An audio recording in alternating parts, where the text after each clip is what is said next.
Hello everyone, welcome to PKS chemistry. और चलिए start करते हैं। BSc final year and MSc previous chemistry के लिए क्वांटम मैकेनिक्स, दोनों ही क्लासेस में quantum mechanics as a subject चलता है। अपने फिजिकल केमिस्ट्री में एक यूनिट चलती है क्वांटम मैकेनिक्स।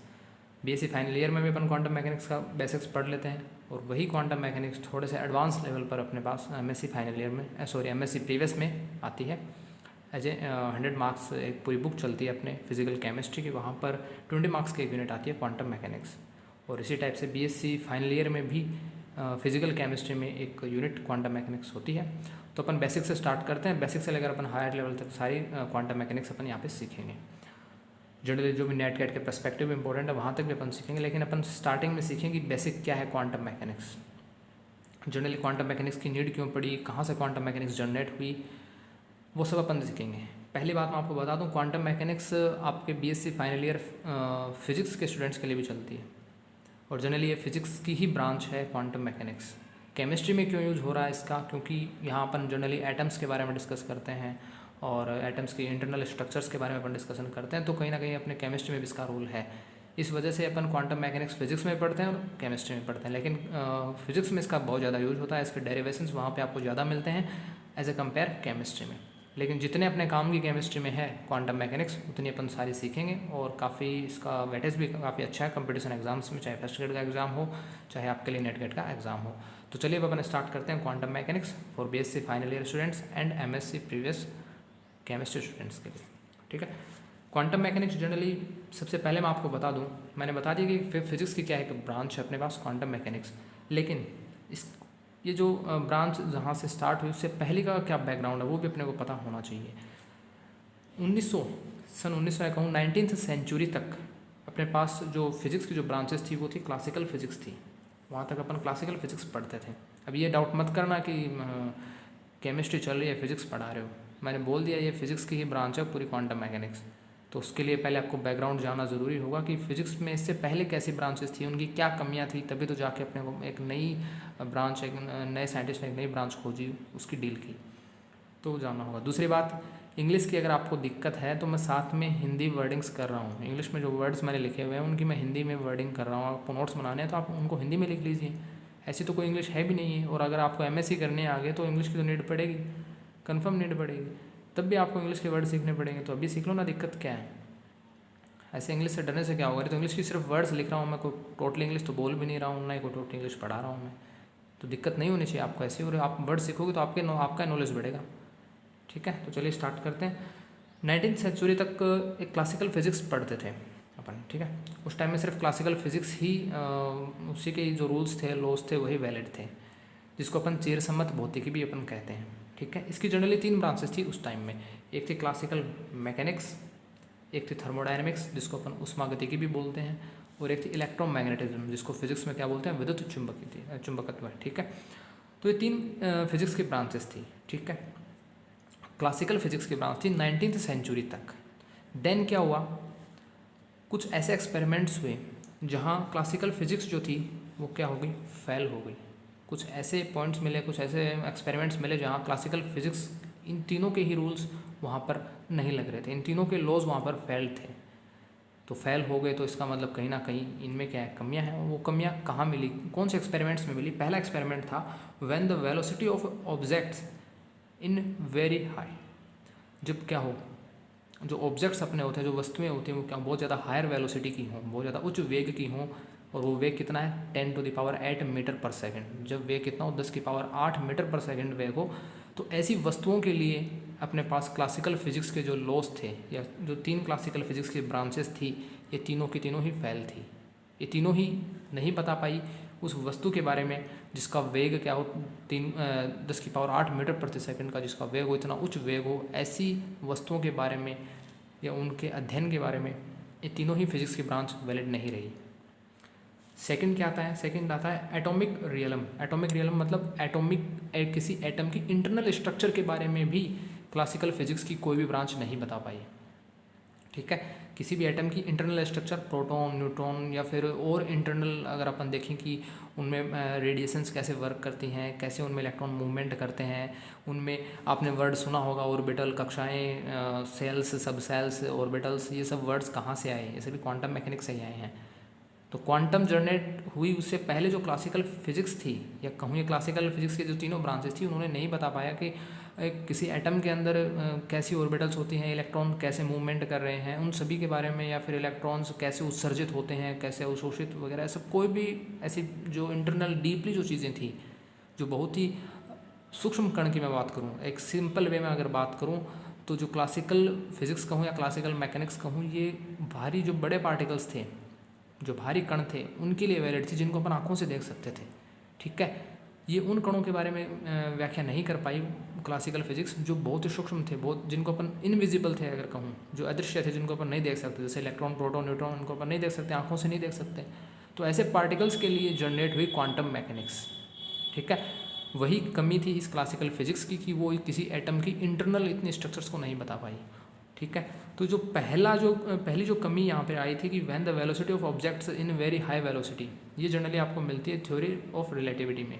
आपेक्षिकता के सिद्धांत जो आया था उस टाइम में फिजिक्स में, अपने को इतना डीपली नहीं जाना है कि क्या आपेक्षिकता का सिद्धांत क्या थी, क्या नहीं था। मेरे को बस यही बताना आपको कि क्लासिकल फिजिक्स कहाँ फैल हुई और क्यों अपने को क्वांटम मैकेनिक्स की नीड पड़ी, ज़रूरत पड़ी, वही मैं आपको सिर्फ बता रहा हूँ। तो जो आपेक्षिकता का सिद्धांत आया, बहुत ज़्यादा बड़े पार्टिकल्स के लिए आया, उसकी व्याख्या नहीं कर पाई क्लासिकल फिजिक्स। ना ही क्लासिकल फिजिक्स एटॉमिक रियलम, मतलब एटॉमिक, किसी एटम के अंदर क्या हो रहा है, इलेक्ट्रॉन कैसे मूवमेंट कर रहे हैं, उनका उत्सर्जन, अवशोषण, इमिशन, एब्जॉर्प्शन, वो कुछ नहीं बता पाई। ये जो एटॉमिक रियलम है, यही जनरेट करता है अपनी क्वांटम मैकेनिक्स को। किसको जनरेट करता है? क्वांटम मैकेनिक्स को। ठीक है। तो यहाँ अपनी क्लासिकल फिजिक्स फेल हो जाती है और नई एक फिजिक्स की ब्रांच जनरेट होती है, जिसको अपन क्वांटम मैकेनिक्स बोलते हैं। ठीक है। अब बात आती है इस क्वांटम मैकेनिक्स का जनरेट कब हुआ, कब उद्भव हुआ इसका, और क्या क्या इसमें लॉज आए, कौन कौन से नियम अपन इसमें पढ़ेंगे, वो सभी अपन देखते हैं। सबसे पहली बात, इसका जो मैं कहूँ, जो बर्थ डेट की अगर मैं बात करूँ, जनरली बर्थ डेट क्या होगी इसकी, तो वो बर्थ डेट है 14 दिसंबर 19 सेंचुरी की बात है। ठीक है। 14 दिसंबर 1900 सन की बात है, तब अपनी क्वांटम मैकेनिक्स जनरेट हुई। और वो किसने दी सबसे पहले, उसके बारे में किसने बताया? मैक्स प्लांक नामक साइंटिस्ट ने बताया। ठीक है। 14 दिसंबर 1900 को। आई बात समझ में? और इनकी जो थ्योरी थी वो किसके पर बेस्ड थी? ब्लैक बॉडी रेडिएशन, यानी कृष्णिका विकिरण हिंदी में कहूँ तो, ब्लैक बॉडी रेडिएशन पर बेस्ड थी। अपन आगे पढ़ेंगे क्या ब्लैक बॉडी रेडिएशन है, क्या नहीं है, वो सब। लेकिन मेनली आपको एक ओवरव्यू मैं आपको दे रहा हूँ कि कहाँ से कहाँ तक अपन ने क्वांटम मैकेनिक्स में कैसी कैसी थ्योरीज, कैसे कैसे नियम आए, किन किन साइंटिस्ट के द्वारा दिए गए, और कैसे कैसे क्वांटम मैकेनिक्स जनरेट हुई, कैसे उसका विकास हुआ, वो अपन सब देख रहे हैं। तो सबसे पहली जो थ्योरी दी गई वो मैक्स प्लांक ने इसके बारे में बताया, क्वांटम मैकेनिक्स के बारे में, अपने ब्लैक बॉडी रेडिएशन प्रयोग पर, कृष्णिका विकिरण प्रयोग के ऊपर बताया उन्होंने। ठीक है। और जिसके अंदर उन्होंने एक इक्वेशन दी थी E=H न्यू। ये भी अपन आगे पढ़ेंगे अपने आज की क्लास में। देन 14 दिसंबर 90 के बाद में क्या हुआ, नेक्स्ट 1905 के अंदर एक साइंटिस्ट हुए आइंस्टीन। उन साइंटिस्ट ने, आइंस्टीन ने क्या किया, फोटो इलेक्ट्रिक इफेक्ट दिया, फोटो इलेक्ट्रिक इफेक्ट दिया। ठीक है। किसकी हेल्प से? मैक्स प्लांक ने जो अपना लॉज दिया या जो थ्योरी दी, उसके ऊपर ही उसमें थोड़ा सा मॉडिफिकेशन करके आइंस्टीन ने 1905 में अपना फोटो इलेक्ट्रिक इफेक्ट यानी प्रकाश विद्युत प्रभाव दिया। ये भी किसके अंदर ही आता है? अपने क्वांटम मैकेनिक्स में ही आता है। पढ़ेंगे इसके बारे में भी, डोंट वरी। नेक्स्ट क्या हुआ, देन 1905 के बाद 1913 में एक बोहर नाम के साइंटिस्ट हुए। बोहर साइंटिस्ट ने क्या किया, हाइड्रोजन का एटॉमिक मॉडल दिया। ठीक है। ये भी अपने क्वांटम मैकेनिक्स में अपन पढ़ने वाले हैं। ठीक है। बोहर ने एक सिंगल कहूँ या एक एकल इलेक्ट्रॉन प्रजातियों के लिए, सिंगल इलेक्ट्रॉन स्पीसीज, चाहे हाइड्रोजन हो, ठीक है, या हीलियम प्लस हो या लिथियम +2 हो, तो एकल इलेक्ट्रॉन प्रजातियों के लिए जो मॉडल्स दिए गए वो है अपना बोहर का दिया हुआ मॉडल, 1913 में दिया गया था। ठीक है। देन 1913 के बाद 1923 में कॉम्पटन नामक एक साइंटिस्ट हुए। ठीक है। तो इस तरीके से 1927 में डेविएशन जर्मर इफेक्ट आया। उस डेविएशन जर्मर इफेक्ट ने क्या बताया कि पार्टिकल्स जो होते हैं वो वेव नेचर रखते हैं, कण जो होते हैं वो कैसी प्रकृति रखते हैं, तरंग प्रकृति भी रखते हैं। इससे पहले भी एक इफेक्ट आया था, डी ब्रोगली इफेक्ट जिसको अपन बोलते हैं। ठीक है। डी ब्रोगली इफेक्ट के ने खुद बताया था डी ब्रोगली ने कि कोई भी द्रव्य है, कोई भी मैटर है, ठीक है, उसमें जैसे सूक्ष्म पार्टिकल्स भी होंगे, छोटे छोटे पार्टिकल्स जैसे इलेक्ट्रॉन, प्रोटॉन, न्यूट्रॉन, और बड़े पार्टिकल्स, दोनों के बारे में उसने बताया कि जो छोटे पार्टिकल्स होते हैं, चाहे प्रोटॉन हो किसी भी एटम के अंदर, इलेक्ट्रॉन हो, न्यूट्रॉन हो, या जिनको अपन आंखों से नहीं देख सकते, इनविजिबल जो हैं, ठीक है, वो तो रखते हैं वेव नेचर रखते हैं, तरंग प्रकृति रखते हैं, ठीक है, कुछ इस टाइप की तरंग प्रकृति, एक तरंग के रूप में वो गति करते हैं, ठीक है। और उन्होंने बताया कि जो बड़े पार्टिकल हैं, ठीक है, जिन्हें अपन आंखों से देख सकते हैं, थोड़े जिनका कुछ वेट हो, कुछ भार हो जिनका, तो ऐसे बड़े कणों के लिए उन्होंने बताया कि वो रखते हैं कण प्रकृति रखते हैं, ठीक है, वो एक पार्टिकल का नेचर रखते हैं जिनको अपन आंखों से देख सकते हैं, और उनकी गति क्या होती है, कण के रूप में उनकी गति होती है, ये उन्होंने बताया था। उसी प्रयोग को डेविएशन जर्मर ने एक्सपेरिमेंटली प्रूव किया। कैसे इफेक्ट में? डेविएशन जर्मर इफेक्ट के अंदर। डेविएशन जर्मर नामक साइंटिस्ट हुए जिन्होंने डी ब्रोगली के इस इफेक्ट को, उस प्रभाव किया, उसकी उन्होंने जो बात बताई उसको एक्सपेरिमेंटली प्रूव किया। तब जाके पता चला कि पार्टिकल्स और वेव दोनों टाइप के नेचर रख सकता है, कोई भी मैटर, कोई भी द्रव्य दोनों टाइप की नेचर रख सकता है, पार्टिकल भी और एज ए वेव भी, एक कण के रूप में भी और एक तरंग के रूप में, दोनों प्रकार के वो गुण रखता है। इसी वजह से जो डी ब्रोगली के इफेक्ट को अपन कहते हैं ड्यूल नेचर भी अपन बोलते हैं, या ड्यूल इफेक्ट भी अपन बोलते हैं। डी ब्रोगली का ड्यूल इफेक्ट जो आता है कि प्रकाश की या वो किसी भी कण की या विकिरण की वो द्वैत प्रकृति को बताता है। ड्यूल मतलब द्वैत, दो प्रकार की प्रकृति, एक कण प्रकृति और एक तरंग प्रकृति। कण प्रकृति रखेंगे जो बड़े पार्टिकल्स होंगे जिनको स्थूल कण भी कहा जाता है, ठीक है, मैक्रो पार्टिकल्स भी इसको इंग्लिश में अपन बोलते हैं, और एक होते हैं माइक्रो पार्टिकल्स। माइक्रो मतलब छोटे हों, सूक्ष्म कण हों, इलेक्ट्रॉन, प्रोटॉन, न्यूट्रॉन्स, ठीक है। ये सभी अपन थ्योरीज पढ़ने वाले हैं। ये मैं आपको एक ओवरव्यू दे रहा हूँ कि कहाँ से क्वांटम मैकेनिक्स का जनरेशन हुआ और कैसे उसमें कैसे जो प्रयोग आए वो अपन यहाँ पे देखते हैं, ठीक है। तो यहाँ तक आपको बात समझ में आ गई होगी।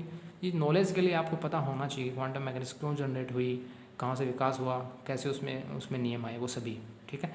एक और इम्पोर्टेंट बात मैं आपको बता दूँ कि जो 3 इफेक्ट हैं, मैक्स प्लांक का इफेक्ट, आइंस्टीन का फोटो इलेक्ट्रिक इफेक्ट और जो कॉम्पटन इफेक्ट है, ये 3 इफेक्ट किसी भी विकिरण की, किसी भी रेडिएशन की पार्टिकल नेचर को बताते हैं, ठीक है। किसके नेचर को बताते हैं? पार्टिकल नेचर को। ये सिर्फ यही कहते थे कि भाई कोई भी विकिरण है वो सिर्फ पार्टिकल का कण के रूप में गति करता है, कण ही उसमें उसकी प्रकृति होती है, कणीय प्रकृति ही उसकी होती है। ये तीनों इफेक्ट यही बता रहे थे, ठीक है। और इन तीनों के जो प्रभाव हैं या जो भी इनके नियम थे उनको काउंट किया जाता है ओल्ड क्वांटम मैकेनिक्स में, ठीक है। किसमें काउंट किया जाता है? ओल्ड क्वांटम मैकेनिक्स में। तो जब इनके इफेक्ट ओल्ड क्वांटम मैकेनिक्स हैं, तो जो मॉडर्न क्वांटम मैकेनिक्स है उसमें कैसे इफेक्ट होंगे? उसमें आपका डेविएशन जर्मर इफेक्ट भी आ जाता है, ठीक है, डी ब्रोगली का इफेक्ट भी आ जाता है, ठीक है। और ऐसे ही एक इम्पोर्टेंट, उससे भी बढ़कर एक जो रूल आया, उससे भी आगे का, जिसने तो पूरी इसकी सोच को बदल डाला, वो था हाइजेनबर्ग और श्रोडिंगर के द्वारा दिया हुआ वेव नेचर किसी भी पार्टिकल के लिए, ठीक है।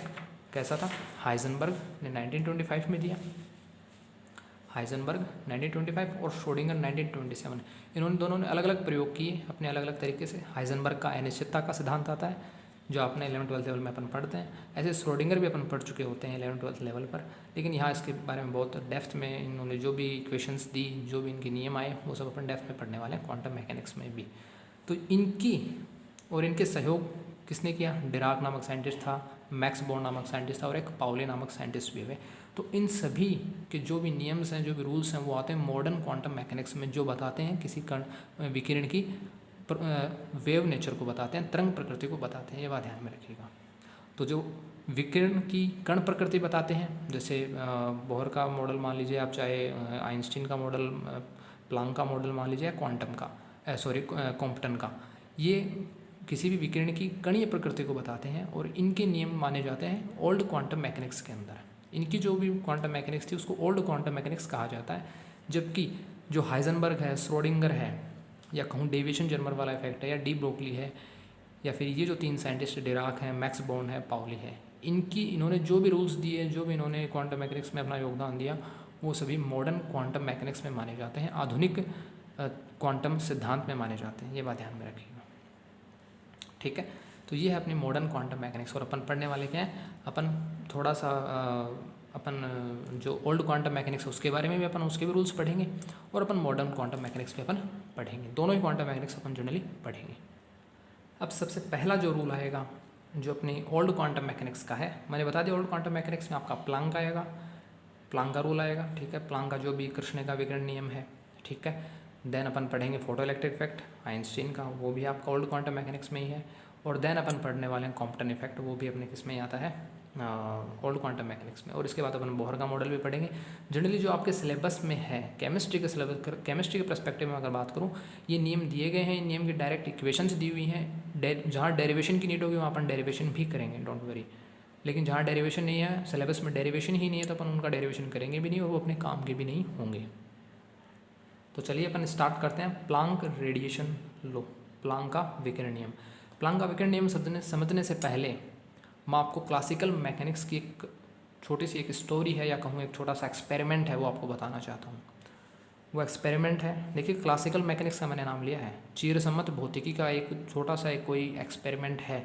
उस एक्सपेरिमेंट को अपन पहले देखेंगे, उस एक्सपेरिमेंट में कौन कौन से रूल्स हैं वो अपन देखेंगे। फिर प्लांक ने क्या किया, क्लासिकल मैकेनिक्स के उस छोटे से एक्सपेरिमेंट जिसको मैं कहूँगा ब्लैक बॉडी रेडिएशन, कृष्णिका विकिरण भी नाम उसको दिया जाता है, उस छोटे से एक्सपेरिमेंट को थोड़ा सा उसमें चेंज करके, उसमें नई चीज़ें ऐड करके, उसमें नए एक्सपेरिमेंट्स और इम्प्रूव करके उसने अपना नियम दिया प्लांक रेडिएशन लो, जो कि अपने ओल्ड क्वांटम मैकेनिक्स का, या कहूँ क्वांटम मैकेनिक्स का क्या है, स्टार्टिंग है। क्वांटम मैकेनिक्स का एक जनरेशन स्टार्टिंग मैक्स प्लांक ने ही की थी। तो अपन पढ़ते हैं ब्लैक बॉडी रेडिएशन, जिसको कृष्णिका विकिरण भी कहते हैं, ठीक है। इसमें कौन कौन सी चीज़ें आती हैं देखिएगा। पहली बात इसमें आती है वह काल्पनिक पिंड, जो पिंड मतलब कोई भी काल्पनिक वस्तु है, एक कल्पना पर आधारित ही ये बात की गई है, एक ऐसी बॉडी मानी गई है, एक ऐसा सिस्टम माना गया है, निकाय माना गया है, जो समान रूप से समस्त विकिरण को अवशोषित या उत्सर्जित कर सके, ठीक है।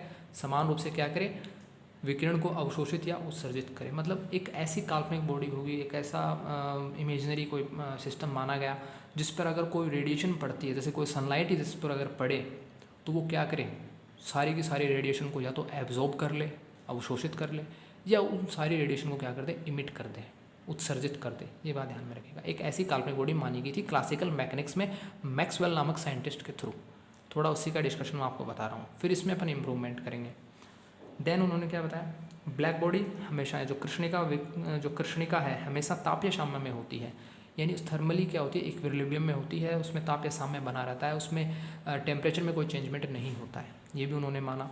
थर्ड पॉइंट उन्होंने माना, कृष्णिका विकिरण के आधार पर निम्न कुछ नियम दिए गए, ठीक है। जो क्लासिकल मैकेनिक्स में इस ब्लैक बॉडी के ऊपर कौन कौन से रूल्स दिए गए वो अपन अभी पढ़ने वाले हैं, ठीक है। फिर कह रहा हूँ ये क्लासिकल मैकेनिक्स का पार्ट है, क्वेश्चन पूछे जाते हैं इससे अपने एग्जाम में, बीएससी लेवल के एग्जाम में क्वेश्चन आते हैं इससे। आपसे ब्लैक बॉडी रेडिएशन क्या है पूछा जा सकता है, ठीक है। ब्लैक बॉडी रेडिएशन में कौन कौन से लॉज दिए जाते हैं वो आपसे पूछा जा सकता है। तो ये नियम ऐसे नहीं है, आपको इनका थोड़ा ओवरव्यू पता होना चाहिए। पहला इसमें नियम आया Stefan Boltzmann law, Stefan Boltzmann का नियम इसमें सबसे पहला आता है। इन्होंने क्या किया, according to Stefan, black body या जो कृष्णिका है, कृष्णिका की सतह के प्रति इकाई क्षेत्रफल, कोई भी ब्लैक बॉडी होगी, ठीक है, कोई भी ब्लैक बॉडी होगी, उस ब्लैक बॉडी में उसकी जो सरफेस होगी उसके प्रति इकाई क्षेत्रफल से, जैसे मैं बात करूं, अगर इस ब्लैक बॉडी का मैंने मान लिया 6 मीटर स्क्वायर इसका क्या है क्षेत्रफल है, तो इसके प्रति इकाई क्षेत्रफल में जो उत्सर्जित विकिरण की जो ऊर्जा होगी, ब्रैकेट में ई से रिप्रेजेंट किया गया, उस वस्तु के परम ताप के 4th पावर के समानुपाती होती है। यानी जो भी वो ब्लैक बॉडी की प्रति इकाई क्षेत्रफल जो होगा वो जितनी विकिरण को उत्सर्जित करता है, ठीक है, और उन उत्सर्जित विकिरण की जो ऊर्जा होगी E, वो ऊर्जा E परम ताप T, कोई टेम्परेचर है T, उसकी 4th पावर के समानुपाती होता है, ठीक है। यानी वो जो ब्लैक बॉडी है, एक तरीके से मानिए वो ब्लैक बॉडी जो है वो जो भी एनर्जी को इमिट कर रही है, उत्सर्जित कर रही है, उस पर कोई भी रेडिएशन आती हैं, कोई भी विकिरण उस पर गिरती है उस ब्लैक बॉडी पर, फिर वो क्या करती है, वो ब्लैक बॉडी या तो उस विकिरण को अवशोषित कर सकती है, उत्सर्जित कर सकती है। लेकिन इन्होंने अपने नियम में क्या माना है कि वो ब्लैक बॉडी क्या करती है, उस विकिरण को उत्सर्जित कर रही है। मतलब उस पर जितनी भी रेडिएशन पड़ी, 5 रेडिएशन पड़ी, तो 500 की 500 क्या हो गई, एज इट इज़ इमिट हो गई, उत्सर्जित हो गई, समान रूप से उत्सर्जित हो गई है, ठीक है। तो वो जो उत्सर्जित विकिरण हुई हैं उनकी जो ऊर्जा होगी वो ताप की 4th पावर के या टेम्परेचर की 4th पावर के क्या होगी, समानुपाती होगी। तो इसी वजह से ये रूल बना, इस जो समानुपाती होगा T की पावर 4 के, और जब समानुपाती चिन्ह हटाओगे आप, समानुपाती का जो साइन हटाओगे आप, तो क्या आएगा यहाँ पे सिग्मा जिसको नाम दिया गया है समानुपाती स्थिरांक सिग्मा, और इसी सिग्मा को नाम दिया जाता है स्टीफन बोल्ट्जमान स्थिरांक भी, जिसकी वैल्यू होती है 5.6 मल्टीप्लाई 10⁻⁸ वोल्ट मीटर की पावर -2 केल्विन की पावर -4, ये इसकी वैल्यू। तो आपको इतना सा रूल एक याद रखना है, थोड़ा ओवरव्यू। अपने यहाँ केमिस्ट्री में ज़्यादा डेप्थ में नहीं है क्वांटम मैकेनिक्स। हाँ, अगली जो मॉडर्न क्वांटम मैकेनिक्स है वो बहुत ज़्यादा डेप्थ में है, एमएससी लेवल पे बहुत ज़्यादा डेप्थ में है और बीएससी लेवल पे भी। लेकिन जो ये ओल्ड क्वांटम मैकेनिक्स के जो भी अपन रूल्स पढ़ेंगे वो इतने हाई लेवल पे नहीं है, उनका ओवरव्यू भी है, थोड़ा उनका छोटा मोटा उनका डेरिवेशन भी दिया हुआ है, लेकिन सारी चीज़ें अपन सीख लेंगे। नेक्स्ट जो रूल आता है, सेकेंड रूल जो दिया गया, वो सेकेंड रूल दिया गया था वीन्स लॉ। वीन्स लॉ के अकॉर्डिंग क्या है, अधिकतम ऊर्जा वाले विकिरण की जो तरंग दैर्ध्य होगी, मतलब जो भी ब्लैक बॉडी है अपनी, उस ब्लैक बॉडी में जो भी रेडिएशन फ्लो हो रहा है, मतलब उस पर जो रेडिएशन आपतित हो रही है, ठीक है, वो जो रेडिएशन होगी, उस रेडिएशन की जो विकिरण या उस रेडिएशन की जो तरंग दैर्ध्य होगी, ठीक है, ऑब्वियस पता आपको, कोई भी रेडिएशन कोई भी विकिरण होती है तो उसकी ऊर्जा भी होती है, उसकी कुछ लैम्डा भी होती है, तरंग दैर्ध्य भी होती है, और उसकी कुछ आवृत्ति भी होती है, तीनों चीज़ें उसमें शामिल होती हैं। तो वो विकिरण की जो तरंग दैर्ध्य होती है उसका मान परम ताप के व्युत्क्रमानुपाती होता है।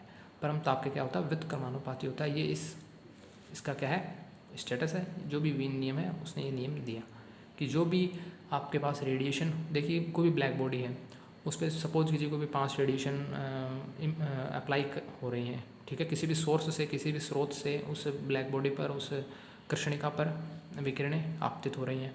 उन विकिरणों में देखिए सबकी एनर्जी तो सेम होगी नहीं, ठीक है, किसी विकिरण की एनर्जी कम होगी, किसी की ज़्यादा होगी। तो जो अधिकतम ऊर्जा वाली जो विकिरण होगी, उस अधिकतम ऊर्जा वाली विकिरण की जो तरंग दैर्ध्य होगी उसको लैम्डा m से रिप्रेजेंट किया गया। वो तरंग दैर्ध्य का जो मान होगा वो ताप के व्युत्क्रमानुपाती होता है। यही इस वीन का नियम है, ये बात ध्यान में रखिएगा, ठीक है। तो लैम्डा m इन्वर्सली प्रोपोर्शनल किसके हो गए, टेम्परेचर T के, या कहूँ लैम्डा m समानुपाती 1/T। देन क्या होगा इसमें, देखिए lambda m into T equal to constant कैसे लिख दिया अपन ने, देखिएगा थोड़ा सा अपन अगर इसको मॉडिफाइड करके अपन क्या लिख सकते हैं, यहाँ से जब मैं समानुपाती चिन्ह हटाऊंगा तो कोई b कांस्टेंट मैंने मान लिया, ठीक है, डिवाइड में क्या है आपका t, और जब आप इसको इधर मल्टीप्लाई कर दोगे तो भी वो कांस्टेंट ही तो रहेगा, चेंज थोड़ी ना होगा। समानुपाती चिन्ह आपने हटाया तो कोई समानुपाती स्थिरांक आ चुका है b मान लिया, ठीक है, जिसको अपन क्या बोलते हैं, वीन का विस्थापन स्थिरांक भी कहते हैं, ठीक है, जिसकी ये वैल्यू होती है 2.93 इंटू 10⁻³ मीटर केल्विन। यूनिट ध्यान रखिएगा, मीटर केल्विन। फिजिकल केमिस्ट्री में यूनिट का बहुत ज़्यादा इंपॉर्टेंट रोल होता है। अगर आपको यूनिट कन्वर्जन में कहीं प्रॉब्लम है तो आप मेरी यूट्यूब की क्लासेस पे बेसिक फिजिकल केमिस्ट्री में यूनिट कन्वर्जन पहला ही यूनिट मैंने लेक्चर डाला था, वो आप देख लेना। तो लैम्डा m यहाँ तक आपने देख लिया, समानुपाती चिन्ह हटाया, b आ गया। अब अगर इस t को मैं इधर मल्टीप्लाई कर दूँ तो क्या हो जाएगा, लैम्डा m इंटू टी रहेगा तो b ही, और b क्या है, कॉन्स्टेंट ही तो है। तो इस इक्वेशन में आपको प्रॉब्लम नहीं होनी चाहिए। ये था वीन का नियम। थर्ड जो लॉ आया वो था रेले एंड जीन्स का नियम। रेले एंड जीन्स के नियम के अकॉर्डिंग क्या था, जो भी उत्सर्जित ऊर्जा है और जो लैम्डा है उसके बीच में ये निम्न संबंध उसने दिया, डायरेक्ट एक रिलेशन दिया। मैंने बताया ना आपको, यहाँ पे डायरेक्ट रिलेशन, आपके डायरेक्ट जो रिजल्ट्स हैं वो दिए गए हैं। यहाँ पर आप पूरा एक्सपेरिमेंट नहीं दिया गया कि कैसे ये इक्वेशन बनी, और अपने को डायरेक्ट रिजल्ट ही याद रखने हैं। अपने को इससे कोई मतलब नहीं है कि कहाँ से इसका यूज हुआ है। और जनरली कहूँ सच तो कहीं भी कंपटीशन एग्जाम में, कोई भी कंपटीशन एग्जाम देना केमिस्ट्री से रिलेटेड, अगर क्वेश्चन आए तो इक्वेशन भले ही आ जाए कि रेले एंड जीन्स के नियम में क्या इक्वेशन प्रूव हुई थी, आपसे कोई डेरिवेशन नहीं पूछेगा, आपसे कुछ अदर चीज़ नहीं पूछ सकता। पहली बात तो ये आएगा ही नहीं, क्योंकि एक फेलियर थ्योरी है, ठीक है। कंपटीशन एग्जाम की बात कर रहा हूँ मैं, आपके बीएससी लेवल के एग्जाम की नहीं कह रहा हूँ, ठीक है। तो ये इक्वेशन दी गई थी, E = 8π/kT अपॉन लैम्डा की पावर 4। ये एक इक्वेशन दी गई थी, या कहूँ एक एनर्जी और लैम्डा के बीच का एक रिलेशन ये इस टाइप का दिया गया था रेले एंड जीन्स के अकॉर्डिंग, ठीक है। जो भी एनर्जी इमिट हो रही है, ब्लैक बॉडी पर रेडिएशन आपतित हो रही है, विकिरण आपतित हो रहे हैं, उन विकिरणों के आपतित होने के बाद जो भी विकिरण उत्सर्जित हो रही हैं, ठीक है, उन विकिरणों को, जो उत्सर्जित विकिरणों की जो ऊर्जा E है और जो लैम्डा है, उनके बीच में जो संबंध है वो इस टाइप का दिया हुआ है। अब बात आती है, ये तो थे कृष्णिका विकिरण के कुछ नियम, यानी यहाँ तक के जो रूल्स थे सब क्लासिकल मैकेनिक्स से आए हुए रूल्स थे। अब प्लांक ने क्या किया, इन क्लासिकल मैकेनिक्स के रूल्स में ही चेंजेस कर दिया, कुछ नए इम्प्रूवमेंट किए एक्सपेरिमेंट्स के थ्रू, ठीक है, और अपना नया जो नियम दिया था उसके अकॉर्डिंग क्या था। प्लांक के अनुसार ब्लैक बॉडी या कृष्णिका द्वारा विकिरण का उत्सर्जन निरंतर ना होकर विविक्त ऊर्जा के पैकेट्स के रूप में असतत रूप से होगा। जिन्हें फोटोन कहते हैं, एवं ऊर्जा के ये विविक्त मान क्वांटम कहलाते हैं। अब आप सोच रहे हो ऐसी लाइन कहाँ से आ गई, तो पूरा एक साथ ही बोल दिया, समझ में नहीं आया क्या हो गया। देखा, जो भी क्लासिकल मैकेनिक्स में जो 3 रूल दिए गए थे, उन रूल्स के अकॉर्डिंग क्या था, मैंने आपको बताया था कि ब्लैक बॉडी कृष्णिका एक ऐसी वस्तु है जिस पर विकिरण जैसे आपतित होती है वैसे ही या तो उत्सर्जित हो जाएंगी सारी विकिरणें, या क्या हो जाएगी, वो विकिरणें क्या हो जाएंगी, एब्जॉर्ब हो जाएंगी, अवशोषित हो जाएंगी। ठीक है, मतलब क्या है, निरंतर ये काम होता रहेगा। जैसे ब्लैक बॉडी पर रेडिएशन पड़ी, या तो वो इमिट होंगी या वो एब्जॉर्ब होंगी, अवशोषित होंगी या उत्सर्जित हो जाएंगी। ठीक है, इतनी बात क्लियर है। ये क्या था क्लासिकल मैकेनिक्स में। लेकिन प्लांक ने क्या बताया, प्लांक ने बताया जो भी विकिरण का जो उत्सर्जन हो रहा है, या अवशोषण या उत्सर्जन, वो निरंतर नहीं होता है। ऐसा नहीं है कि रेडिएशन पड़ी उस ब्लैक बॉडी पर और उस ब्लैक बॉडी ने डायरेक्ट एब्जॉर्ब कर लिया, अवशोषित कर लिया या इमिट कर दिया। ऐसा निरंतर कंटिन्यू नहीं होगा, लगातार ऐसा नहीं होगा, बल्कि कैसा होगा, वो विविक्त रूप में होगा। विविक्त मतलब बटा हुआ होगा। ऐसा नहीं है कि एक डायरेक्ट एक फ्लो के रूप में ही हो जाएगा। वो क्या होगा, कुछ पार्ट्स के रूप में होगा। ऐसे कुछ पार्ट्स के रूप में क्या होगी, वो रेडिएशन को या तो इमिट करते हैं या एब्जॉर्ब करते हैं। कौन, ब्लैक बॉडी, कृष्णिका की बात कर रहा है। ठीक है, तो ब्लैक बॉडी द्वारा क्या होगा, जो विकिरण का जो उत्सर्जन होगा वो क्या होगा, लगातार कॉन्टिन्यूस नहीं होता। ऐसा नहीं है कि रेडिएशन पड़ी और उसको इमिट कर दिया, ऐसा नहीं होगा। वो उस रेडिएशन को क्या करेगा, पार्ट्स के रूप में, या कहूँ छोटे छोटे भाग के रूप में, या विविक्त, जिसको इंग्लिश में डिस्क्रीट भी अपन बोलते हैं। ठीक है, डिस्क्रीट का मतलब क्या हो, जो बटा हुआ हो, जो निरंतर नहीं हो। ठीक है, टुकड़ों में जो हो, तो विविक्त ऊर्जा के पैकेट्स के रूप में होता है। ठीक है, असतत रूप से होगा, डिसकॉन्टिन्यूस होगा, लगातार नहीं होगा, ये भी ध्यान में रखना है। ठीक है, और इन्हीं जो विविक्त ऊर्जा के जो पैकेट्स हैं, ये जो ऊर्जा के जो पैकेट्स बन चुके थे, देखिएगा ये जो है, ये जो रिप्रेजेंट कर रहा है एक कॉन्टिन्यूस फॉर्म को रिप्रेजेंट कर रहा है, सतत रूप को। कि जैसे सपोज किसी ब्लैक बॉडी में रेडिएशन पड़ी और उसने क्या किया, एनर्जी को इमिट किया इस फॉर्म में, उत्सर्जित कर दिया इस फॉर्म में, मतलब लगातार। ठीक है, जबकि प्लांक ने क्या बताया, प्लांक ने बताया कि जो रेडिएशन पड़ी है ब्लैक बॉडी पर, वो एनर्जी को इमिट करेगी इस फॉर्म में, टुकड़ों के फॉर्म में, विविक्त रूप से, असतत रूप से क्या करेगी, वो उनका उत्सर्जन करती है विकिरण का। ठीक है, और ये जो पैकेट्स हैं, इन्हीं पैकेट्स को नाम दिया जाता है फोटोन। आई बात समझ में, इन्हीं पैकेट्स को, ये जो पैकेट्स हैं, इनमें क्या एनर्जी है, एनर्जी के पैकेट्स हैं छोटे छोटे। ठीक है, ये एनर्जी को छोटे छोटे पैकेट्स हैं, इन्हीं को अपन नाम देते हैं फोटोन। और इन पैकेट्स की जो ऊर्जा होगी, देखिएगा 2 वर्ड्स हैं, एक तो मैं बोल रहा हूँ ऊर्जा के पैकेट, ऊर्जा के जो पैकेट्स हैं। ठीक है, उन पैकेट्स को तो नाम फोटोन दे दिया, और इन पैकेट की कुछ खुद की ऊर्जा भी तो होगी ना। मैं नाम बोल रहा हूँ ऊर्जा के पैकेट है, तो मतलब उन पैकेट्स की ऊर्जा है, वो ऊर्जा जो होगी, उसी ऊर्जा को नाम दिया गया क्वांटम। ठीक है, क्या नाम दिया गया, क्वांटम नाम दिया गया। ऊर्जा के विविक्त मान क्या है, क्वांटम कहलाते हैं। और एक और बात, हर पैकेट की ऊर्जा समान नहीं होगी, भी ध्यान में रख लेना। हर पैकेट की ऊर्जा समान नहीं होगी। इस पैकेट की एनर्जी अलग होगी तो इसकी अलग होगी, इसकी अलग, इसकी अलग, किन्हीं की सेम भी मिल सकती है लेकिन सबकी सेम नहीं होगी। जबकि यहाँ जो क्लासिकल के अकॉर्डिंग जो प्रोसेस थी, जिसमें रेडिएशन पड़ती और ये इमिट होने के बाद एक कॉन्टीन्यूस फॉर्म में एनर्जी जा रही थी, तो वहाँ तो टोटल उस कंप्लीट एनर्जी समान ही थी। जबकि यहाँ जब एनर्जी पैकेट्स के रूप में होगी, तब जो एनर्जी का मान क्या होगा, उन सभी पैकेट्स की एनर्जी का मान समान नहीं होगा। और ये जो एनर्जी के पैकेट्स हैं, यही क्या कहलाते हैं, आपके क्वांटम कहलाते हैं। और इसी से जनरेट हुई क्वांटम मैकेनिक्स। आई बात समझ में, यहीं से जनरेट किया हुई आपकी क्वांटम मैकेनिक्स। तो ये एनर्जी के जो पैकेट्स हैं, ये फोटोन कहलाते हैं, और इन पैकेट्स की जो एनर्जी होगी, उसी को अपन नाम देते हैं क्वांटम। और इसी के बाद में एक और छोटा सा जो नियम दिया गया, वो क्या था, इसी के अकॉर्डिंग, इसी में ही प्रत्येक क्वांटम में ऊर्जा का मान विकिरण की आवृत्ति न्यू के, विकिरण की आवृत्ति को न्यू से रिप्रेजेंट किया गया है। ठीक है, न्यू से रिप्रेजेंट करते हैं जनरली, न्यू के समानुपाती होता है। आई बात समझ में, जो क्वांटम में जो ऊर्जा का मान होगा, ऊर्जा का मान मतलब ई, और वो ई किसके समानुपाती होगी, विकिरण की आवृत्ति की। ये जो रेडिएशन जो यहाँ पर आपतित हो रही है इस ब्लैक बॉडी पर, मैंने बोला था ना, कोई भी रेडिएशन विकिरण होती है तो उस विकिरण की खुद की ऊर्जा भी होती है, खुद की तरंगदैर्ध्य भी होती है, और खुद की आवृत्ति भी होती है। तो इस विकिरण की जितनी भी आवृत्ति है, मान लिया न्यू आवृत्ति है, तो उसके समानुपाती होगी इन फोटॉन्स की जो, या कहूँ इन पैकेट्स की जो एनर्जी होगी, वो किसके समानुपाती होगी, इस विकिरण की आवृत्ति के समानुपाती होगी। और जैसे ये समानुपाती चिन्ह हटाएंगे, एक कांस्टेंट आ जाएगा h, उसी एच कॉन्स्टेंट को नाम दिया जाता है प्लांक स्थिरांक, और जिसकी वैल्यू होती है 6.626 मल्टीप्लाइड 10⁻34 जूल सेकंड। यूनिट याद रख लेना, जूल सेकंड, क्योंकि यूनिट में फंसोगे पूरी फिजिकल केमिस्ट्री में जब आगे क्वेश्चन करोगे तब। फिर से कह रहा हूँ, यूनिट कन्वर्जन नहीं आता तो यूनिट कन्वर्जन के मेरी लेक्चर देख लेना। यूनिट कैसे यूनिट दूसरी यूनिट में कन्वर्ट होती है वो भी आप सीख जाओगे, तो वो क्लास देख लेना आप। यूनिट कन्वर्जन आप सीख जाओगे आसानी से, चाहे आप बायो के स्टूडेंट हो चाहे आप मैथ्स के स्टूडेंट हो, नहीं दिक्कत होगी आपको पूरी फिजिकल केमिस्ट्री में अगर आपने वो लेक्चर देख लिया तो यूनिट कन्वर्जन का। क्योंकि फिजिकल केमिस्ट्री पढ़ने से पहले आपको यूनिट कन्वर्जन आना बेहद ज़रूरी है। यूनिट का ही खेल होता है फिजिकल केमिस्ट्री में।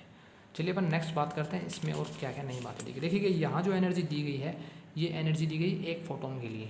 सपोज अगर ऐसे ही n फोटोन्स में मान लूँ कि कहीं अपने उस जो रेडिएशन ब्लैक बॉडी पर आपतित होती है वो इमिट के बाद n फोटोन देती है। n कोई नंबर है, एक भी हो सकता है, 2 3 4 कितने भी नंबर हो सकते हैं, ठीक है।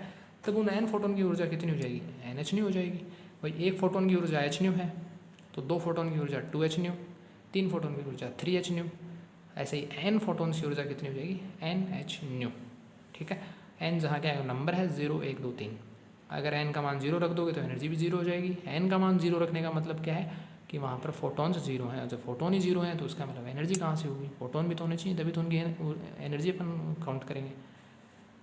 इसी टाइप से जो प्लांक का जो विकिरण नियम है, थोड़ा और एक्सपेरिमेंट हुआ और उन्होंने एक अपनी नई इक्वेशन दी प्लांक ने। ये 2 इक्वेशन दी, एक ये equation equal to NH nu, और एक जो इक्वेशन दी गई वो थी ये equation E lambda equal to 8πhc divide by lambda की पावर 5 इंटू मल्टीप्लाई में है 1/e की पावर hc अपॉन लैम्डा के टी -1। देखिएगा -1 इसके नहीं है, ये तो e की पावर में है, ये वैल्यू इतनी इतनी वैल्यू तो क्या है, इतनी वैल्यू तो क्या है, e की पावर में है, देन -1 है, ठीक है। अब इस इक्वेशन को भी आपको याद रखना है, डायरेक्ट याद रखना है, इसका कोई भी अपने पास ना तो कोई डेरिवेशन है ना ही अपने को डेरिवेशन की नीड है। अब इसमें अपन कुछ प्रयोग देखे गए, 2 प्रयोग देखे गए। एक देखे गए लोअर लैम्डा पर, निम्न तरंग दैर्ध्य पर। सपोज इस इक्वेशन में अगर अपन लैम्डा का मान निम्न ले लें, बहुत कम मान ले लें लैम्डा का, यानी जो आपतित विकिरण है उसकी तरंग दैर्ध्य अपन मान लें बहुत कम है, तो यहाँ से क्या इक्वेशन बनती है, क्या रिजल्ट्स निकलते हैं वो चेक करते हैं। तो जब आप लैम्डा का मान बहुत कम रख दोगे, तो यहाँ जब आप लैम्डा का मान बहुत कम रखोगे, देखिएगा इसको कैसे अपन प्रूव करते हैं। लैम्डा का मान बहुत कम है, लैम्डा क्या है, डिवाइड में है, ठीक है। लैम्डा का मान बहुत कम है, सपोज लैम्डा क्या है, बहुत कम है, तो 1 लैम्डा कितना हो जाएगा, बहुत ज़्यादा हो जाएगा। 1 लैम्डा का मान बहुत ज़्यादा हो गया, इसका मतलब HC अपॉन लैम्डा के टी का मान क्या हो गया, बहुत ज़्यादा हो गया। क्यों, क्योंकि यहाँ भी तो आपको 1 लैम्डा शो हो रहा है ना, 1 इंटू HC, और ये रहा 1 लैम्डा शो हो रहा है ना, 1 लैम्डा। इसका मतलब क्या है, 1 लैम्डा का मान भी बहुत ज़्यादा हो गया। इसका मतलब क्या है, लैम्डा का मान कम है तो 1 लैम्डा का मान ज़्यादा, 1 लैम्डा का मान ज़्यादा है तो ये पूरी की पूरी जो टर्म है, ये पूरी की पूरी जो टर्म है इतनी, इसका मान भी क्या हो जाएगा, 1 से बहुत ज़्यादा हो जाएगा, बहुत ज़्यादा हायर वैल्यू हो जाएगी। जब इस वैल्यू की, जब इतनी वैल्यू का मान बहुत ज़्यादा है, ठीक है, तो जब e की पावर मैं यहाँ पे लगा दूँगा तो इसका मान तो और भी ज़्यादा बढ़ जाएगा, ठीक है। यही वैल्यू का मान बहुत ज़्यादा था तो इसको e की पावर में अपन लेंगे तो इसका मान तो और भी ज़्यादा बढ़ जाएगा, ठीक है, क्योंकि e की पावर 1 की वैल्यू लगभग 2.5 या 2.7 के समथिंग होती है। तो सपोज e की पावर जैसे जैसे बढ़ेंगी तो वैल्यूज और बढ़ती जाएंगी, या e मतलब एक्सपोनेंशियल है, ठीक है। अब ये चीज़ कहाँ से आई, ये पूरी बेसिक फिजिकल केमिस्ट्री में मैंने सिखाया हुआ है सारी चीज़ें, तो आपको इतना पता होना चाहिए। वो क्लासेस आप देखिए, अगर आपकी फिजिकल केमिस्ट्री थोड़ी वीक है तो वहाँ बेसिक क्लासेस में आप सीख जाओगे, सारी चीज़ें सीख जाओगे, जो भी अपने मैथमेटिकल टर्म्स हैं, अवकलन समाकलन सब कुछ सीख जाओगे वहाँ पर आप, जो भी केमिस्ट्री के रेस्पेक्टिव अपने काम के हैं वो सारी चीज़ें, अगर आप बायो के स्टूडेंट्स हो तो वो डरने की ज़रूरत नहीं है कि आप फिजिकल पढ़ रहे हो तो बायो के स्टूडेंट हो तो बैकग्राउंड अच्छा नहीं है या फिर और वो कोई दिक्कत नहीं होने वाली है। देन तो क्या होगा, e की पावर ये पूरी की पूरी वैल्यू क्या हो जाएगी, 1 से बहुत ज़्यादा हो जाएगी, मतलब बहुत ज़्यादा इसकी वैल्यू हो जाएगी। और एक बहुत बड़ी वैल्यू में से जब आप 1 माइनस करोगे तो क्या फ़र्क पड़ेगा, कुछ नहीं फ़र्क पड़ेगा, ठीक है भाई। करोड़ों की जब कोई संख्या हो, अगर आप उसमें से 1 हटा रहे हो तो कोई फ़र्क पड़ेगा क्या, नहीं पड़ेगा। यानी ये जो पूरी वैल्यू इसका मान बहुत ज़्यादा है, और जब इस पूरी वैल्यू का मान बहुत ज़्यादा है तो e की पावर लैम्डा का मान तो अपने आप ही कम हो गया, ठीक है भाई। तो अपन पढ़ते हैं मैथ्स के टर्म में, अगर ए इक्वल टू मैं लिखूँ h/c सपोज, और अगर c का मान बहुत बहुत कम है तो ए का मान बहुत बहुत ज़्यादा हो जाएगा। अगर सी का मान बहुत बहुत ज़्यादा है तो ए का मान बहुत बहुत कम हो जाएगा, क्योंकि एक दूसरे के व्युत्क्रमानुपाती हैं। तो अगर इस पूरी वैल्यू का मान बहुत ज़्यादा है तो ये लैम्डा का मान तो बहुत बहुत कम हो जाएगा, न के बराबर हो जाएगा। इसी वजह से लिखा है निम्न तरंग दैर्ध्य पर ई लैम्डा जो होता है वो क्या होता है, बहुत लोअर वैल्यू रखता है। ठीक है, तो प्लांक की इस इक्वेशन से एक रिजल्ट तो ये निकला। दूसरा रिजल्ट क्या निकला, वो चेक किया हायर लैम्डा पर, उच्च तरंग दैर्ध्य पर। और जब लैम्डा का मान उच्च होगा, ठीक है, तब ई की power H C upon lambda के टी को क्या लिख सकते हैं, 1 plus H C upon lambda के टी। ये मैथ्स की टर्म है भाई, ठीक है, ये मैथ्स से रिलेट हुई है। जब लैम्डा का मान क्या हो, बहुत ज़्यादा हो, तो उस कंडीशन में ई की power H C upon lambda को अपन क्या लिख सकते हैं, 1 plus H C upon lambda के टी लिख सकते हैं। मैंने लगाया ये साइन मतलब लगभग बराबर होना। ठीक है, तो ये जो इक्वेशन है किसके बराबर हो जाएगी, 1 plus H C upon lambda के टी इक्वल हो जाएगी। आगे -1 है, -1 एज इट इज़ है। ठीक है, -1 से ये +1 कैंसिल हो जाएगा, क्या बच जाएगा, 1 upon H C upon lambda के टी, और ये लैम्डा के टी डिवाइड में तो ये ऊपर चला जाएगा, तो ये इक्वेशन बन जाएगी लैम्डा के टी अपॉन एच सी। ठीक है, बेसिक मैथ्स लगाइए। ये तो है इतनी इतनी वैल्यू, ये तो अपने क्या निकालिए, इतनी इतनी वैल्यू के लिए अपने लिखा है ये मान, साथ में ये भी तो है ना मल्टीप्लाई में। तो टोटल जो ई लैम्डा होगी वो क्या हो जाएगी, ये इक्वेशन बनेगी। और यहाँ से क्या होगा, एच सी से एच सी कैंसिल हो जाएगा, और लैम्डा की पावर 5 से एक लैम्डा यहाँ पर कैंसिल हो जाएगी, तो लैम्डा की पावर 4 बच जाएगी, और ये इक्वेशन बनेगी। और ये इक्वेशन देखी हुई होगी ना, अभी भी जस्ट किया अपन ने रेले एंड जीन्स का नियम, तो रेले और जीन्स के नियम से ये इक्वेशन अपने पास जनरेट हुई है। ठीक है, तो जो प्लांक विकिरण नियम है, यहाँ से एक निष्कर्ष निकलता है कि जो प्लांक का विकिरण नियम है वो उच्च तरंग दैर्ध्य पर किसकी पालना करता है, रेले एंड जीन्स के नियम की भी पालना करता है। ये बात ध्यान में रखिएगा, इंपॉर्टेंट लाइन है कि प्लांक विकिरण नियम है वो उच्च लैम्डाओं पर, उच्च तरंग दैर्ध्य पर। उच्च तरंग दैर्ध्य का मतलब क्या समझ रहे हो आप, कि जो रेडिएशन जो आपतित हो रही है, जो विकिरण आपतित हो रही है, उसकी बहुत ज़्यादा उच्च तरंग दैर्ध्य है, मतलब वो बहुत ज़्यादा सीमा तक दूरी तय कर सकती है। तरंग दैर्ध्य का मतलब ही क्या है, किसी तरंग के द्वारा दूरी, जितनी ज़्यादा दूरी वो तय करेगी उतनी ही उस तरंग की तरंग दैर्ध्य ज़्यादा होगी। ठीक है, तरंग दैर्ध्य मतलब एक दूरी से डिपेंड करती है। तरंग दैर्ध्य की आप यूनिट भी पढ़ते हो, एंगस्ट्रॉम, एंगस्ट्रॉम मतलब 10 टू द पावर -10 मीटर। आप माइक्रोमीटर पढ़ते हो, मीटर क्या है, दूरी को तो रिप्रेजेंट करता है। तो तरंग दैर्ध्य जोड़ने के लिए है क्या, किसी तरंग की के द्वारा कितनी दूरी तय की जाती है, वही है तरंग दैर्ध्य। तो सपोज जब उस आपतित विकिरण की तरंग दैर्ध्य बहुत ज़्यादा है, इसका मतलब उसकी एनर्जी कितनी है, बहुत कम है। ये तो अपन पढ़ते हैं equal to H C upon lambda के अंदर फॉर्मूले में। ठीक है, वो सब अपन आगे भी सीख लें, कोई दिक्कत की बात नहीं है। तो ये दो रिजल्ट्स निकलते हैं प्लांक के बेसिस पर। जब लोअर लैम्डा हो तो जो एनर्जी होती है बहुत कम होती है, और जब हायर लैम्डा की बात हो तो वैल्यू किसको फॉलो करती है, रेले एंड जीन्स के नियम को। तो ध्यान रखिएगा, प्लांक विकिरण नियम है वो उच्च तरंग दैर्ध्यों पर रेले एंड जीन्स के नियम की पालना करता है। ये लाइन भी आप लिख लेना साथ में। और एक लास्ट में एक कर्व दिया गया, जो भी प्लांक के अकॉर्डिंग जो रूल्स दिए गए, और जो रेले जीन्स के अकॉर्डिंग या जो वीन का नियम है उसके अकॉर्डिंग एक एनर्जी और लैम्डा में किसी भी विकिरण की ऊर्जा और उसकी जो लैम्डा है, ठीक है, आपतित विकिरण की ऊर्जा और लैम्डा कौन सी, जो एनर्जी इमिट हुई है, जो विकिरण इमिट हुई है, उत्सर्जित हुई है, उसकी बात की गई है लैम्डा। ठीक है, ध्यान रखिएगा, आपतित विकिरण की ऊर्जा और आपतित विकिरण की तरंग दैर्ध्य नहीं है, ये आपतित विकिरण की ऊर्जा और जो उत्सर्जित विकिरण है उसकी तरंग दैर्ध्य के बीच में इस टाइप का कर्व मिलता है। ये कर्व कैसे पढ़ोगे, कि जैसे जैसे देखिए लैम्डा बढ़ रही है वैसे वैसे एनर्जी भी बढ़ रही है, किसके अकॉर्डिंग है, प्लांक के। ये ग्रीन वाला जो कर्व है प्लांक के नियम को शो कर रहा है। वैसे वैसे एनर्जी बढ़ती है और एक मैक्सिमम पॉइंट तक जाती है, देन फिर वापस से क्या होने लगती है, डिक्रीज होने लगती है। आई बात समझ में। ठीक है, वीन के नियम के अकॉर्डिंग यहाँ तक कर्व सही है, बाकी कर्व यहाँ पर आके इस टाइप से हो जाता है। और रेले जीन्स का अकॉर्डिंग नियम तो ये रूल ऐसे दिया हुआ है कि जैसे जैसे लैम्डा बढ़ाओगे जो एनर्जी वो डिक्रीज होती जाएगी। ठीक है, जैसे जैसे लैम्डा का मान बढ़ेगा, एनर्जी जो है देखिए यहाँ पर हाईएस्ट एनर्जी है, आप लैम्डा यहाँ पर आप लैम्डा का मान चेक करो तो यहाँ पे सपोज कितनी भी लैम्डा हो, लेकिन उसके अकॉर्डिंग जो एनर्जी होगी वो कम होगी। यहाँ अगर लैम्डा कितनी भी हो उसके अकॉर्डिंग एनर्जी और कम हो जाएगी, क्योंकि इस टाइप में नीचे चलोगे तो क्या होगा, एनर्जी तो घटेगी ना।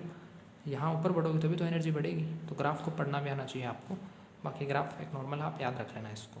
तो यहाँ तक था क्वांटम मैकेनिक्स का एक ओवरव्यू, प्लांक का जो भी नियम था मैंने पढ़ लिया। नेक्स्ट लेक्चर में अपन फोटो इलेक्ट्रिक इफेक्ट पढ़ेंगे, अपनी ओल्ड क्वांटम मैकेनिक्स का एक नया एक्सपेरिमेंट फोटो इलेक्ट्रिक इफेक्ट अपन पढ़ने वाले। आई होप आपको ये क्वांटम मैकेनिक्स का एक इसकी जो जर्नी है, कहाँ से स्टार्ट हुई, कैसे स्टार्ट हुई, वो सब अपन ने देख लिया है। बाकी अपन नेक्स्ट लेक्चर में, तब तक के लिए धन्यवाद।